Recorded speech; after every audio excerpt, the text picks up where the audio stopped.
Hello everyone, welcome back to my channel. दोस्तों, अभी तक आपको सूचना मिल गई होगी कि दीक्षा पोर्टल पर एक नया प्रशिक्षण आ गया है जिसका नाम है पढ़ने लिखने के शुरुआती व्यवहार उत्तर प्रदेश। और दोस्तों, इस प्रशिक्षण को पूर्ण करने का जो अंतिम तारीख है वो है 11 सितंबर 2020। तो दोस्तों, आपने हो सकता है इस प्रशिक्षण को प्रारंभ कर दिया हो और आप इस प्रशिक्षण को पूर्ण कर रहे हो, लेकिन मैं बताना चाहूँगा कि इस प्रशिक्षण के प्रथम 4 भाग अभी ठीक से प्ले नहीं हो रहे हैं, क्योंकि उसमें कोई ना कोई टेक्निकल फॉल्ट है, कोई ना कोई टेक्निकल त्रुटि है जो कि जल्द ही दूर कर ली जाएगी। और दूर होने के बाद जो है यह प्रशिक्षण आप ले सकेंगे और इस प्रशिक्षण को 11 सितंबर तक आपको कंप्लीट करना है। तो दोस्तों, आपकी सुविधा के अनुसार जो है मैंने एनी हाउ इस प्रशिक्षण को पूर्ण करते हुए मैंने जो भाग 5 है जिसमें आपका आकलन किया जाता है, जहां पर आपको अपनी समझ को परखने वाला होता है, वहां पर बहुविकल्पीय प्रश्नों को लेकर मैं आपके लिए आ गया हूं। आप एक बार मेरी वीडियो को देख लीजिए और देखने के बाद आप प्रशिक्षण लेंगे तो आपका प्रशिक्षण एक बार में सही ढंग से पूर्ण हो जाएगा। तो दोस्तों, अगर आप मेरे चैनल पर नए हैं या अभी तक आपने मेरा चैनल सब्सक्राइब नहीं किया है तो please subscribe my channel, press bell icon और इसे दूसरे मित्रों को भी शेयर कीजिएगा ताकि ज़्यादा से ज़्यादा लोग जो है इससे लाभान्वित हो सकें। तो आइए मित्रों, हम दिखाते हैं कि भाग 5 जिसमें आपका आकलन है, अपनी समझ को परसें, अपनी समझ को परखें, बहुविकल्पीय प्रश्नों के उत्तर लेकर मैं आया हूं इस वीडियो में। तो आइए हम अपनी वीडियो को प्रारंभ करते हैं। तो दोस्तों, ध्यान दीजिएगा, जब आप इस प्रशिक्षण को पूर्ण कर लेंगे, 5 भाग को जब आप पूर्ण कर लेंगे तो इस तरह का जो है पटल, इस तरह का पोर्टल आपको दिखाई पड़ेगा। आपको ध्यान देना है कि अगर आपने मानव संपदा से अपना पोर्टल अभी तक दीक्षा पोर्टल को मर्ज नहीं किया है तो पहले आप मर्ज ज़रूर कर लीजिएगा, क्योंकि अब मर्ज करना बहुत ज़रूरी है। और चूँकि आपके जो प्रशिक्षण हैं वो आपके मानव संपदा में इंटर होते हैं, इसलिए जो है आपको मर्जिंग बहुत ज़रूरी है।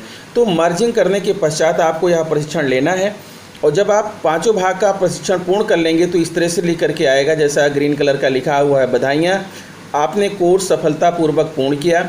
और टिप्पणी भी है, इस कोर्स में सर्टिफिकेट नहीं है, यानी इस कोर्स को पूर्ण करने का कोई सर्टिफिकेट नहीं मिलेगा, इसलिए मित्रों आप किसी सर्टिफिकेट की आशा मत कीजिएगा।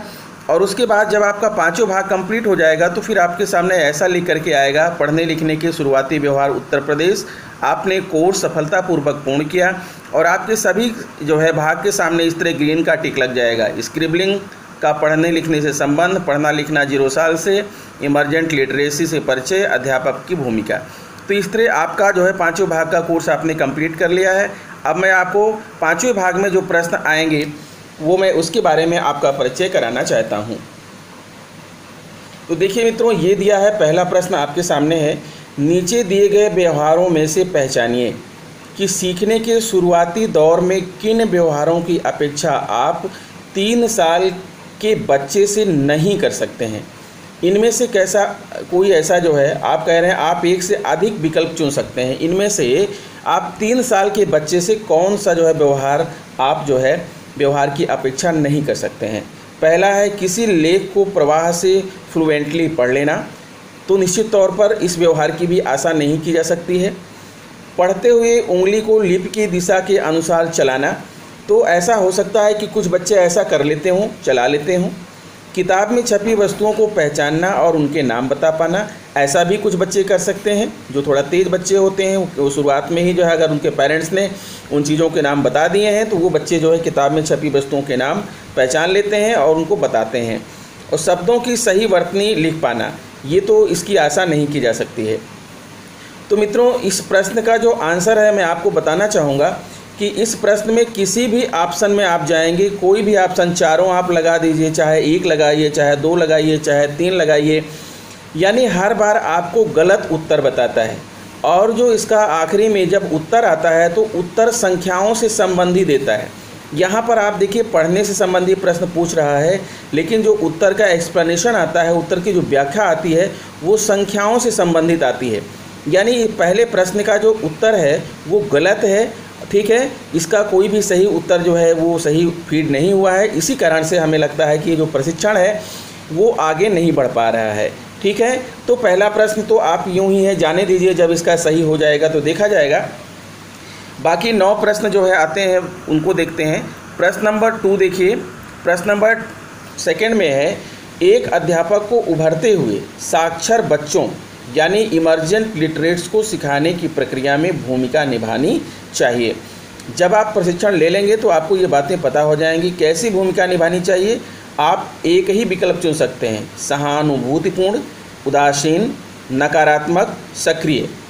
तो आप इसमें से शायद जो है दो आंसर पर जा रहे होंगे, सहानुभूतिपूर्ण और सक्रिय। उदासीन नकारात्मक तो ठीक नहीं होगा, लेकिन आपको एक ही विकल्प चुनना है। तो जो सबसे जो है सटीक विकल्प होगा मित्रों, वो है इसका ऑप्शन 4 सक्रिय। अर्थात एक अध्यापक को उभरते हुए साक्षर बच्चों यानी इमर्जेंट लिटरेट्स को सिखाने की प्रक्रिया में एक सक्रिय भूमिका निभानी चाहिए। फिर आइए आगे बढ़ते हैं और प्रश्न नंबर 3 को देखते हैं। यहाँ पर है, एक कक्षा 1 का बच्चा, ध्यान दीजिएगा, कक्षा 1 का बच्चा पहाड़ी पर हरी घास चर रही बकरी का विवरण हिंदी में कुछ इस प्रकार लिखता है। देखिए क्या लिख रहा है यहाँ पर, वहाँ एक बकरई हरई घ अस, यानी इस तरह से बच्चे ने लिखा है। ठीक है, इस लेख से आप समझ सकते हैं कि आप एक से अधिक विकल्प यहाँ पर चुन सकते हैं। ध्यान दीजिएगा, बच्चे को समझ है कि अलग अलग तरह के शब्दों के बीच दूरी रखी जाती है, लेकिन ध्यान दीजिए मित्रों, यहाँ बच्चे ने अलग अलग शब्दों के बीच दूरी नहीं रखी है। इसका मतलब बच्चों को इसकी समझ नहीं है। वह हिंदी लिपि को किस दिशा में लिखा जाए यह जानता है। हाँ, ये बात सत्य है, क्योंकि उसने जो दिशा पकड़ी है वो सही पकड़ी है। बच्चे ने अपनी बात कहने के लिए संदर्भ के अनुसार उपयुक्त शब्दों को चुना है। ये भी सत्य है, संदर्भ के अनुसार बच्चे ने उपयुक्त शब्द चुना है। वह मात्राओं को शब्द में उपयोग के अनुसार सही चिन्हों से अंकित कर सकता है। नहीं, बच्चे ने मात्राओं को सही अंकन नहीं किया है। यानी इस लिहाज से आपका जो ऑप्शन कौन सा सही हो रहा है, ऑप्शन नंबर 2 और ऑप्शन नंबर 3। तो आइए देखते हैं क्या सही है। तो ये बिल्कुल सही है मित्रों, ऑप्शन 2 और 3 आपका जो है सही है क्वेश्चन नंबर 3 का। फिर है अगला क्वेश्चन है क्वेश्चन नंबर 4। देखिए, स्क्रीन पर एक 4 साल की बच्ची स्वाति का मूल्यांकन कार्ड दिखाया गया है। इस मूल्यांकन से संबंधित कौन से कथन सच हैं। देखिए, एक चित्र दिखाया गया है, उसमें एक भालू टाइप का कुछ बना हुआ है और लिखा भी है साथ में कि स्वाति शब्दों की सही वर्तनी में नहीं लिख सकती, यह सही वाक्य नहीं बना सकती, यह चित्रकला में तो ठीक है लेकिन इसके लेखन संबंधित कौशल अभी खराब हैं। ये 3 बातें लिखी हुई हैं स्वाति के मूल्यांकन से संबंधित। अब आपको बताना है कि ये जो 4 विकल्प दिए गए हैं, मूल्यांकन सही है क्योंकि अध्यापकों को पता है कि बच्ची सही वर्तनी में शब्दों को लिख सकती है। ठीक है, फिर दूसरा है मूल्यांकन गलत है क्योंकि बच्ची को गलत आधारों पर आंका जा रहा है। फिर मूल्यांकन गलत है क्योंकि बच्ची सभी शब्दों की वर्तनी सही लिख सकती है। मूल्यांकन सही है क्योंकि बच्चों को सही आधारों पर आंका जा रहा है, बच्ची को सही आधारों पर आंका जा रहा है। देखिए, मूल्यांकन के 3 लाइन फिर से देख लीजिए। स्वाति शब्दों की सही वर्तनी में नहीं लिख सकती, 4 साल की बच्ची है, 4 साल की बच्ची से ये अपेक्षाएं की जा रही हैं। यह सही वाक्य नहीं बना सकती, यह चित्रकला में तो ठीक है लेकिन इसके लेखन संबंधित कौशल अभी खराब हैं। तो क्या यह मूल्यांकन सही है? यानी आप ध्यान दीजिएगा कि अगर आप मूल्यांकन भी कर रहे हैं तो इस तरह के शब्दों का इस्तेमाल नहीं करना है कि बच्ची का जो है जो मनोबल है वो गड़बड़ हो। तो इस लिहाज से इस प्रश्न का सेकंड आंसर है मूल्यांकन गलत है क्योंकि बच्ची को गलत आधारों पर आंका जा रहा है। तो ठीक है, इसका जो है विकल्प नंबर 2 राइट है, मूल्यांकन गलत है क्योंकि बच्ची को गलत आधारों पर आंका जा रहा है।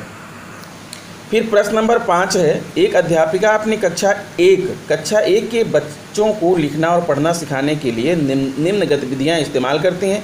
क्लिक करके सही गतिविधियों को चुनिए। आप इस एक से अधिक विकल्प चुन सकते हैं। हर सप्ताह उन्होंने लोकगीत गाने बजाने की प्रतियोगिता आयोजित की और बच्चों को समूहों में काम करने के लिए प्रोत्साहित किया। वह बच्चों को उनकी अपनी भाषा में बोलने के लिए प्रोत्साहित करती हैं। वह उन बच्चों को टोकती हैं जो हिंदी शब्दों का गलत उच्चारण करते हैं। वह बच्चों को अपने अनुभवों को लिखने के लिए प्रोत्साहित करती हैं। जब आप बताइए इसमें से क्या क्या सही हो सकता है। मेरे हिसाब से तो ये जो ऑप्शन नंबर 3 है, वह उन बच्चों को टोकती हैं जो हिंदी शब्दों का गलत उच्चारण करते हैं, यही नहीं सही होगा। बाकी जो ऑप्शन 1, 2 और 4 है ये आपका सही है, बिल्कुल सही है। ऑप्शन 1, 2 और 4 इसके सही हैं। ठीक है, हर सप्ताह उन्होंने लोकगीत गाने बजाने बजने बजाने की प्रतियोगिता आयोजित की और बच्चों को समूह में काम करने को प्रोत्साहित किया। वह बच्चों को उनकी अपनी भाषा में बोलने के लिए प्रोत्साहित करती हैं, वह बच्चों को अपने अनुभव लिखने के लिए प्रोत्साहित करती हैं। ये सही है। फिर आगे देखते हैं क्वेश्चन नंबर 6 को। छठा प्रश्न है, आइए पढ़ें कि 3 साल के हेमंत और प्रिया की माताएं आपस में क्या बातें कर रही हैं। माता 1 कहती है मेरे बच्चे को तो लिखावट बहुत बुरी है। माता 2 कहती है आप लिखावट के बारे में शिकायत कर रही हैं, मेरी बच्ची तो यहाँ वहाँ घसीटे मारती है, आप तो ये भी नहीं समझ पाएंगे कि उसने कौन सा अक्षर लिखा है। फिर माता 1 कहती है वो तो शब्दों के बीच में जगह नहीं छोड़ता। माता 2 कहती है और मेरी बच्ची तो शब्दों के बीच बहुत ज़्यादा दूरी रख देती है। आपने इन दोनों माताओं की बातें पढ़ी, एक अध्यापक होने के नाते आप इन्हें क्या सलाह देना चाहेंगे? क्लिक करके सबसे उपयुक्त सलाह दें। पहला है, बच्चे इस उम्र में ऐसी गलतियां करते हैं और यह रोकने की कोशिश करें। बच्चे लिखना सीख रहे हैं, उन्हें किसी की मदद की आवश्यकता नहीं। आपके बच्चे ने जैसी गलतियां कर करके बोलना सीखा, वैसे ही वह लिखना पढ़ना भी सीख रहे हैं। उन्हें बढ़ावा देने के लिए अलग अलग तरह के लेखों, कहानियों, कविताओं से परिचित कराएं और लिखने पढ़ने के लिए प्रोत्साहित करें। अपने बच्चे के साथ बैठें और बार बार उन्हें एक ही लेख पढ़ने का अभ्यास कराएं। तो बताइए मित्रों, इसमें आपको क्या सही लग रहा है? मेरे हिसाब से तो इसका जो विकल्प तीसरा है, आपके बच्चे ने जैसे गलतियां कर करके बोलना सीखा, वैसे ही वह लिखना पढ़ना भी सीख रहे हैं। उन्हें बढ़ावा देने के लिए अलग अलग तरह के लेखों जैसे कहानियाँ, कविताओं से परिचित कराएं और लिखने पढ़ने के लिए प्रोत्साहित करें। यही आपका राइट आंसर होना चाहिए। हाँ मित्रों, यही है, तीसरा ऑप्शन आपका बिल्कुल सही है।